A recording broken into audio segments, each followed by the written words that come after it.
Hawker উচ্ছেদ নিয়ে আমি অনেকগুলো মানে কমেন্ট পেয়েছি। যেখানে বলা হচ্ছে যে, "আপনাকে চিনতে ভুল হয়েছে। আপনি চাইছেন হকার উচ্ছেদ হোক।" তো আপনারাই বলুন না, যখন কোনো অসঙ্গতি কাজ কর্মর জন্য আমরা রাস্তাঘাটে বিব্রত হই সরি।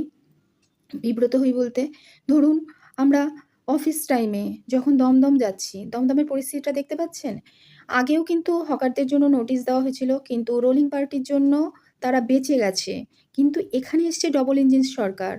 এবার যদি হকারদের যে আগেই যে উচ্ছেদের জন্য তাদেরকে নোটিশ দেওয়া হয়েছে, তখন সেটা গায়ে লাগায়নি। মানে কি বলে, ছাগলে কি বলে, পাগলে কি না বলে, ব্যাপারটা সেরকম অবস্থা। রুলিং পার্টির জন্য তারা বেঁচে গেছে। যে এই পার্টিকে টাকা দিলে, যে পার্টি বর্তমানে আছে এই পার্টিকে টাকা দিলে তাহলে তারাই ব্যবস্থা সবকিছু করে দেবে। দীর্ঘদিন এইভাবে চলেছে। অনেক জায়গায় দেখছি হকারের জন্য আলাদা বন্দোবস্ত করা হয়েছে। সেইখানেও তারা না গিয়ে যেখানে তাদের প্রফিটটা বেশি, যে মানে অনৈতিকভাবে যেখানে তারা বসছে, যেখান থেকে তাদের অনেক লক্ষ্মী লাভ হচ্ছে, সেই লক্ষ্মী লাভের জায়গাতে এসে বসছে এবং সেই জায়গাটাকে তারা ভাড়া দিচ্ছে। এবং এমন কিছু, কিছু জায়গায় বিশেষত আমার তো ভীষণ মনে প্রাণে লেগে যাচ্ছে ব্যাপারগুলো। যেহেতু আমি মসলন্দপুর, হাবড়ার ওই দিককার মানুষ, সেহেতু সেই রেলের জায়গায় যে আমরা তো মিডিয়াতেই দেখছি যে রেলের জায়গায় সে রীতিমতন দালান ঘর করে রীতিমতন ভাড়া দিয়ে দিচ্ছে। ৩-৪টে স্টেশনের উপরে দোকান ওরকম কংক্রিটের করে ভাড়া দেওয়াটা মানে সেখান থেকে আয় তার কতটুকু আসছে? তারা যদি প্রতিবাদ করে, সেই প্রতিবাদ কি মানায়? মানায় তো না। তবে হ্যাঁ, সরকারের একটা নির্দিষ্ট সময় দেওয়া সরকারও আর পেরে উঠছিল না। রাজ্য সরকারও আর পেরে উঠছিল না, রাজ্য সরকার বলছি, কেন্দ্রীয় সরকারও আর পেরে উঠছিল না। কারণ এইভাবে যেহেতু এখন বিজেপি, কেন্দ্র, রাজ্য দুটোই একই দলগতভাবে জিনিসটা তৈরি হয়েছে, তাই তারা সক্রিয় হয়ে উঠেছে। কারণ এতদিন বলা সত্ত্বেও, নোটিশ যাওয়া সত্ত্বেও তারা সেই ব্যবস্থা নেয়নি। এখন তারা মানুষজন যাতে রাস্তাঘাটে বিপদে না পড়ে, মানে দমদমের পরিস্থিতি বলছি, যেটা ভূগর্ভতে যাওয়ার রাস্তা, মানে এরকম পরিস্থিতি হয় কেউ পদপিষ্ট হয়ে মরে যেতেই পারে। মানে এরকম পরিস্থিতি হয়। তো সেইটা একটা নির্মাণ হওয়া প্ল্যাটফর্মকে তুমি দৈর্ঘ্যতেও বাড়াতে পারবে না, প্রস্থতেও বাড়াতে পারবে না। তোমাকে আরও প্ল্যাটফর্ম তৈরি করতে হবে। সেরকম প্রত্যেকটা স্টেশনে প্ল্যাটফর্মগুলোকে ওভাবে তৈরি করতে হবে। মসলন্দপুরের মতন জায়গায় যে পরিমাণ মানুষ নামে আপনারা ধারণা করতে পারবে না যারা যাননি। হাবড়ায় যে পরিমাণ মানুষ নামে, আমি ওই দিককার মানুষ তো জানি।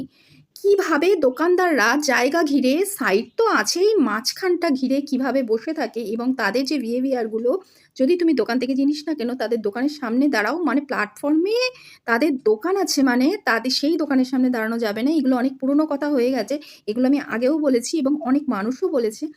সরকারকে কিছু করতে দিতে হলে আমরা যেমন মাথা চাপড়িয়ে বসে থাকি যে ১ ঘন্টা পর, পর দুপুরে ট্রেন।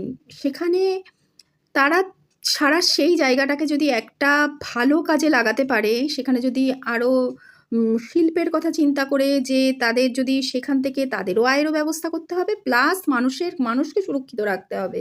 সব ব্যাপার মিলিয়ে যদি তারা পদক্ষেপ না নেয়, তাহলে খুব মুশকিল মানুষজনের পক্ষে। আমরা দূর থেকে দেখি প্যারিসটা কত সুন্দর, ইউকেটা কত সুন্দর, কত পরিষ্কার, কত ডিসিপ্লিন। কিন্তু আমরা তো সেই ডিসিপ্লিনের ধারেই না।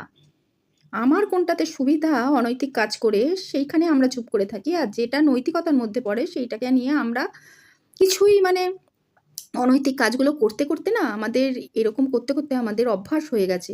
সেই ডিসিপ্লিনের জায়গায় আনতে গেলে তো এটা করতেই হবে। কিন্তু আমার সরকারের কাছে তো অনুরোধ সবারই আছে। মানবিক দিক থেকে দেখতে গেলে প্রত্যেককে অন্তত ৪ থেকে ৫ মাস সময় দেওয়া উচিত ছিল যে এবারই শেষ, তোমাদের সময়সীমা শেষ। তোমরা এবার এখান থেকে তোমাদের পার্ট গোটাতে হবে। মানে ১০ দিন, ১৫ দিন বা ২৫ দিনের মাথায় সেটাকে ভাঙা, সেটা হয়তো আমার কাছে একটু কটু লেগেছে এবং অনেকের কাছেই লেগেছে। যারা মানে বিবেক চেতনাবান মানুষ, তারা চাইবে যে এইভাবে উচ্ছেদটা না করে যদি ৪ মাস ৫ মাস সময় দিত, কিন্তু এটা হবার দরকারই ছিল। এটা হওয়ার দরকার ছিল। কোনোভাবেই এটাকে মেনে নেওয়া যায় না যে, আর সবকিছুরই তো একটা ডিসিপ্লিনের মধ্যে আসতে হবে। এই ডিসিপ্লিনের মাত্রা ছাড়িয়ে গেছে বলেই আমরা চোখে দেখে অনেক কিছু আমাদেরকে সহ্য করতে হয়েছে। এইদিকে আমরা আফসোস করছি, যার যেখানেই ক্রাইসিস হচ্ছে আমরা সেই বিষয়টাকে আফসোস করছি। কিন্তু সেই ক্রাইসিসটা হচ্ছে যে তার স্তরে কোথা থেকে ক্রাইসিসটা আসছে আর কী কারণে আমাদের এই ক্রাইসিসটা হচ্ছে, আমরা বুঝেও কিন্তু চুপচাপ থাকতে হচ্ছে আমাদের, মানে হয়েছে। যাই হোক, আমি সরকারের পদক্ষেপের জন্য যে পদক্ষেপগুলো নিচ্ছে খুব অনুপ্রাণিত হচ্ছি ভেতর থেকে এবং হয়তো কিছু সময় ভুলও বুঝছি। উম দেখা যাক কি হয়। কিন্তু এই পদক্ষেপগুলো যে নিচ্ছে আমি আমি খুব খুশি এবং নতুন করে প্রচুর আইনও আসছে। হ্যাঁ, এবার সব ধর্ম সমন্বয়ের জন্য একই আইন হওয়া উচিত। সেটাও আমি আশা রাখি। সেটাও একদম সর্ট আউট করতে পারবেন ওনারা খুব ভালোভাবে সেটাকে প্রেজেন্ট করতে পারবে। এবং সেটা এবার যদি বিরোধী পক্ষ যদি সেটাকে কোনো ইমোশনাল সুড়সুড়ি দিয়ে যদি সেটাকে লাগু করার চিন্তা করে সেটা তো একটা অন্য ব্যাপার। মানে বিরোধী পক্ষরা তো ওরকমভাবেই লেগে থাকে। এই ধরনের বলতে বাধ্য হচ্ছি উকিলরা, এই ধরনের হায়ার করা উকিলরা। মানে কি করে কি ডিসিপ্লিনগুলো যত তাড়াতাড়ি দ্রুত সম্ভব হয় একটা পরিকাঠামো যেন সুন্দরভাবে সরকার গঠন করতে পারে। হ্যাঁ, সরকারের প্রতি তো আঙ্গুল তোলা না ওইভাবে। সমালোচনা থাকবে। সমালোচনা না করলে মানুষের কি দুঃখ কষ্ট, কি খারাপ লাগা, কি ভালো লাগা সেটা তো সরকারকে শুনতেই হবে, বুঝতেই হবে। কারণ ৩৪ বছরের রাজত্বে আর ১৫ বছরের রাজত্বে যে ধরনের মানে সমাজ গুড়িয়ে গেছে, সেই গোড়ানোটাকে কিভাবে সম্ভব হবে? মানে এটা সত্যিই ভাবার বিষয়। তো এই ভাবনাকে সবকিছু পর্যায়ক্রমে থাকতে হয়তো একদিন সেই পর্যায়টা আসবে। একটা সুন্দর সমাজ, সুন্দর সবকিছুকে সুন্দরভাবে দেখতে পারবো। দেখে যেতে পারবো কিনা সেটাই হচ্ছে বড় কথা। তো দেখা যাক সরকারের পদক্ষেপগুলো ভালো, খুবই ভালো। কিন্তু কোথাও গিয়ে খারাপ লাগাগুলো থাকে। সেই খারাপ লাগাগুলোকে না হয় যদি ভালোর দিকে যায় সেই আমার বোঝাটা যদি সেইটা মানে বুঝতে ভুল করি, অনেক সময় হয়তো বুঝতে ভুল করছি। কিন্তু মাঝে মধ্যে মনে হয় যে কাঁটা দিয়ে কাঁটা তোলাই হয়তো উম ঠিক আছে, এটা পুরোনো দিনের কথা। তো কাঁটা দিয়ে যদি কাঁটা তুলতে পারে তো ভালো কথা। তো এটাই হলো ব্যাপার। তো তোমাদের মতামত আমার জানিও। হকার উচ্ছেদ নিয়ে আর কোনো আমি যে মন্তব্যগুলো পাচ্ছি অনেকদিন আগে পোস্ট করেছি এবং সেখানেও বলেছি হয়তো হকার উচ্ছেদ নিয়ে আর কিছু বলার থাকতে পারে না।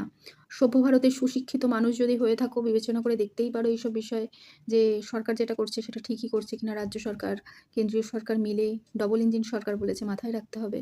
দুজনের মতাদর্শ যখন একই পয়েন্টে আছে তো হ্যাঁ, অবশ্যই আবারও রিপিট করছি যে কিছু মাস সময় দিতেই পারত। সব হকার কিন্তু হকার নয়। এটাও মাথায় রাখতে হবে। যারা দুস্থ একদম তাদের জন্য তো নিশ্চয়ই সরকার কিছু ভেবে রেখেছে, কিছু করবে এবং সরকারকে সেটা আঙ্গুল দিয়ে বারবার দেখাতে হবে। কারণ সরকারের পক্ষে তো ঘুরে দেখা সম্ভব না। যে যাদের কর্মকাণ্ডের জন্য যারা যে পার্টটা তাকে দেওয়া হয়েছে সেই পার্টটা যদি সঠিকভাবে অ্যা পালন করার চেষ্টা করে তবেই একটা সুন্দর সমাজ তৈরি হতে পারে। জনগণেরও সেই বিষয়ে উচ্ছ্বাস থাকতে হবে এবং পার্টিগত দিক থেকেও, রাজনৈতিক দিক থেকেও যে যাকে যে মাথায় যে ভাবে যে সম্মানে বসিয়েছে তাদেরকেও সেইভাবে কাজ করতে হবে। যাতে আর ঘেঁটে না যায়। ঘেঁটে যাওয়া সমাজকে আর দেখতে ভালো লাগছে না। আর এই যে যখন যায় না দুর্গন্ধ পচনশীলের মধ্যে থেকে যে ধরনের দুর্গন্ধ বেরোয় ব্যাপারটা সেটা সেইরকম অবস্থা হয়ে যায়। এতদিন কিছু বলতে পারা যায়নি। কারণ যাকে বলবেন আপনি তার কানের পর্দার ফুটোটা বোধহয় যতগুলো পর্দা থাকে তার থেকে এক্সট্রা পর্দা হয়তো ছিল। সেই এক্সট্রা পর্দার মধ্যে থেকে কোনোভাবেই কোনো কথা জনগণের চিৎকার, জনগণের কান্না ঢোকার মতন তার নেবার ক্ষমতা ছিল না বা সে নিতে চায়নি। তার জন্যই এত দুর্গন্ধ হয়েছে, এত পচে গেছে নিচ থেকেও একদম ওপর অব্দি। তবে একটা কথা, ডিম থেরাপিটা ভালো লাগছে না। কারণ এতে আমরা সন্তুষ্ট না সরকারের প্রতি। এই সামান্য ডিম থেরাপি দিয়ে কিছু হবে না। আর যারা হচ্ছে সব নিচু তলার কারবারের মানুষজনদের উম এইসব ডিম থেরাপি চলছে। এম এবার একটু উঁচু তলায় যাওয়া যাক না? উম ওগুলোকে কবে ধরবে? ওইসব রাঘব বোয়ালদের সেটাই দেখার ব্যাপার। উম ভাবার বিষয়।